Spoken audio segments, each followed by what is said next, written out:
Hello दोस्तों, स्वागत है आपका ही अपना चैनल यस सेंटर में। आज मेरे मित्र हैं जो अभी कार्यरत है लखनऊ बोर्ड में और ये मुख्य रूप से अभी पोस्टेड है गोंडा में। इनसे बात कीजिए कौन से पोस्ट पे हैं। हेलो दोस्तों, मैं नवीन कुमार।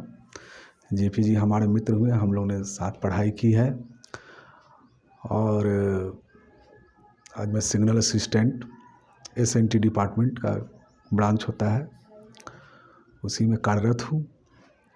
दोस्तों, मैं यही बताना चाहता हूँ सबसे पहले कि कोई भी जॉब छोटा या बड़ा नहीं होता है, उसमें आप कितना परसेंट देते हैं।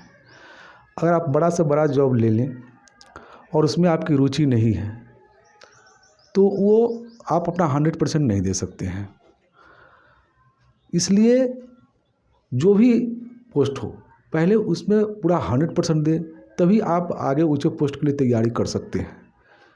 दिल खुश होना बहुत ज़रूरी है और सही पुस्तक, सही मित्र, सही गाइडलाइन, ये भी आपके सफलता में सहायक सिद्ध होंगे। जब हमने शुरुआत की थी तो मैं जल्द से जल्द जॉब पाना चाहता था। उसी समय वैकेंसी आई और हमने 4th ग्रेड में डाला तो ट्रैक मेंटेनर के रूप में चेन्नई डिवीज़न में मेरा सिलेक्शन हुआ। वहाँ पर हमने देखा बहुत सारे लड़के 2-4 दिन जॉब किए चले गए छोड़कर, लेकिन हमने हिम्मत नहीं हारी, क्योंकि मंजिल उसी को मिलती है जो अपने परिवार को लेकर, आर्थिक स्थिति जिनकी ख़राब है उनको बीच में तो जॉब छोड़नी नहीं चाहिए। किसी भी हालात हो, हालात बदलते देर नहीं लगती है। फिर हम भी मायूस हो जाते थे।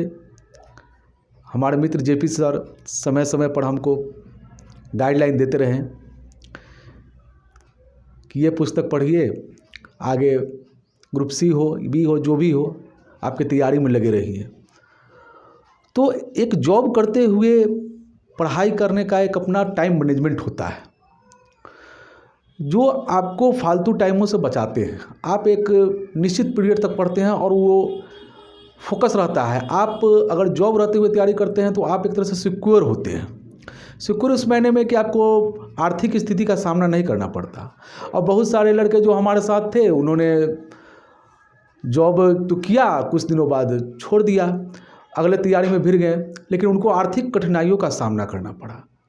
अगर आर्थिक स्थिति अच्छी है तो कोई दिक्कत नहीं आती है, फैमिली सही है, पैसे है तो अलग चीज़ है। लेकिन अगर आपकी आर्थिक स्थिति नहीं है, खासकर हमारे medium class, lower middle class के पास, तो जब उनको यही चाहिए कि जॉब करते हुए भी अपनी तैयारी आगे रखें और सही से जो भी है, जैसे बुक सारे बहुत सारे जिससे हमने पढ़ाई की।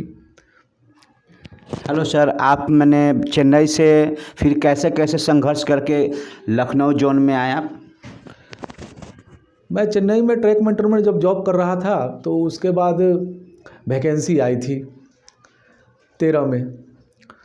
13 में हम लोग का ज्वाइनिंग हुआ था, मतलब उसके पहले परीक्षा हुई थी तो दिल्ली बोर्ड में हमने परीक्षा दिया था। उसके बाद हमारा सिग्नल में हुआ और मैं अपने जॉब से संतुष्ट हूँ, रेल में कार्यरत हूँ। और जो भी हमारे मित्र हैं, बस उनको यही कहना चाहूँगा कि सही पुस्तकों का चयन आपका मार्ग प्रशस्त करता है। हिम्मत ना हारें। और पहले सिलेबस में बहुत बदलाव देखने को मिल रहा है। आज आपको ऑलराउंडर होना पड़ता है सभी विषय में। पहले ये होता था कि किसी बोर्ड में जीएस ज़्यादा पूछा जाता था, तो जो जीएस जिनके अच्छे होते थे वो उसमें चल जाते थे। आज अवसर बहुत कम हो गए और कंपटीशन इतने बढ़ गए हैं कि एक सीट पर हज़ारों हज़ारों लड़के फाइट कर रहे हैं। तो उस स्थिति में आपको हर विषय में, अब चूँकि हर विषय में आपको मार्क्स लाने होते हैं, हर विषय में मतलब कि आपको जो है जैसे 150 क्वेश्चन, 100 नंबर क्वेश्चन पूछ रहे हैं तो हर में 30 नंबर का जीएस, 30 जीके, 30 मतलब सब मिला के पूछते हैं। पहले ऐसी बात नहीं थी। तो आजकल हमने अक्सर देखा है कि मैथ और रीजनिंग जो बच्चे के सही हैं वही सक्सेस हो जाते हैं।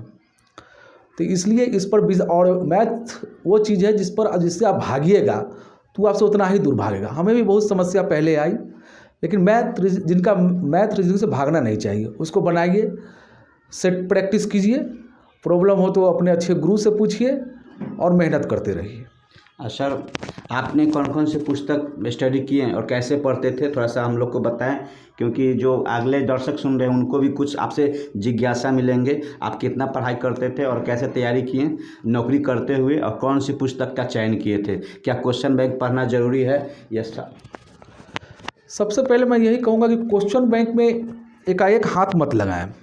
सबसे पहले आप जो जीएस के बुक होते हैं, बहुत सारे बुक हैं, जैसे हमने लुसेंट से पढ़ाई की, स्पीडी से पढ़ाई की, और सामान्य ज्ञान दर्पण हर महीने मैं लेता था।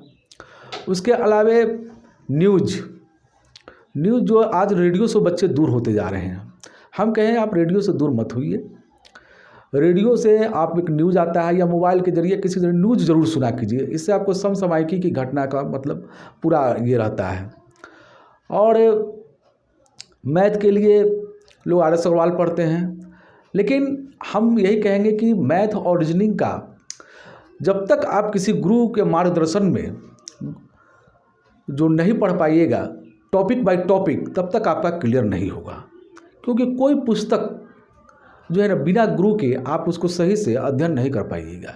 इसलिए मेरा मानना है कि चलो जीएस आप अपने से पढ़ सकते, जीएस के लिए भी टॉपिक मतलब गुरु के आश्रय या टीचर के आश्रय से आप जैसे किसी 10 किलोमीटर रास्ता है तो अगर गुरु आपको मिल जाए तो वो 2 किलोमीटर में पहुंचा सकते हैं। मतलब सफलता का मार्ग प्रशस्त हो जाता है। ये छोटे रास्ते हो जाते हैं, आपको मेहनत कम लगती है, ज्ञान रूपी जो है ज़्यादा मतलब टॉपिक बाई टॉपिक समझ में जाता है। इसलिए जो भी पढ़े गुरु के निर्देश में पढ़े ज़रूर से ज़रूर। अपने सेल्फ स्टडी तो सर सही है, लेकिन यही है कि गुरु के निर्देश में पढ़ने से बहुत सारे फ़ायदे हैं। चाहे आज बहुत सारे विकल्प खुले हैं आप लोग के पास, चाहे वो यूट्यूब के माध्यम से हो, हमारे जेपी सर भी यूट्यूब चला रहे हैं, तो आप टॉपिक पढ़ने से आपको बहुत सारे मतलब याद होगा जल्दी, क्योंकि माइंड वो मेकअप हो जाता है। किताब तो भंडार है, लेकिन जो क्वेश्चन अगर नॉलेज तो जीवन भर लेना है, लेकिन नौकरी के मामले में आपको टॉपिक बाई टॉपिक अगर समझना है तो आप यूट्यूब क्लास ज्वाइन कीजिए, और मैथ और रीजनिंग के लिए भी टॉपिक बाई टॉपिक पढ़िए, तो वो ज़्यादा बेटर रहेगा। ये सब करने के बावजूद आप सामान्य ज्ञान दर्पण पढ़िए और तब सेट पर प्रैक्टिस कीजिए, तब आपका आत्मविश्वास बढ़ेगा। और आपने कुछ तैयारी ही नहीं की और सेट बनाने चले गए तो उसका कोई फ़ायदा नहीं है। सर, आपने बताया कि सेट प्रैक्टिस करने से पहले बेस मजबूत होना चाहिए, उसके बाद अपना प्रैक्टिस सेट करना चाहिए। सर, क्या आप अभी अपनी नौकरी सर्टिफाइड है? क्या आप और आगे बढ़ना चाहते हैं? देखिए, हम जैसे आप रेलवे में अगर आ जाते हो तो समय समय पर जीडीसी एग्ज़ाम निकलते रहती है, और उसमें जो है जो पहले था ऐसा कि 75% जो वैकेंसियाँ होती थी वो ओपन निकलती थी और 25% डिपार्टमेंट निकलती थी, जिसको जीडीसी कहते हैं। लेकिन अब 50-50 हो गया है। तो उसमें हमने भी एग्ज़ाम दिया, हमने भी स्टेशन मास्टर क्वालिफाई किया और क्लर्क का क्वालिफाई किया, और लेकिन चूंकि हमारा आँख उस टाइप का सही नहीं था, इसलिए हमारा सिलेक्शन नहीं हो पाया। हाँ, उसमें स्टेशन मास्टर और ये लोको पायलट में इन और गुड्स गाड़ीज में आँख अच्छे चाहिए, इसलिए अपने आँखों का भी ख्याल रखें। तो मैं यही कहूँगा कि जो है मतलब आप जो है जीडी अगर किसी तरह अगर 4th ग्रेड में भी आप आ गए, अगर आप में क्वालिटी है तो आगे बढ़ने के बहुत सारे चांस है। जीडीसी समय समय पर आते रहते हैं। सर, इसका क्या जॉब का पार्ट टाइम भी होता है क्या सर? एक्स्ट्रा भी ड्यूटी होता है इसमें? क्या ओटी होता है क्या सर? हाँ। कितने से कितने आप ड्यूटी करते हैं? क्या ओवर टाइम भी होता है क्या? देखिए, ये सिग्नल डिपार्टमेंट में ऑल ओवर इंडिया में इसकी इसीलिए मतलब नियम बनाए, जैसे सड़कों के यातायात के नियम होते हैं, उस प्रकार रेलवे जो ट्रैक पर चलती हैं गाड़ियाँ, उसके भी नियम होते हैं। उनको समझिए कि आप दुर्घटना रहित और सुचारू रूप से चलाने के लिए आपको सिग्नल की आवश्यकता पड़ी, इसलिए सिग्नल का निर्माण हुआ।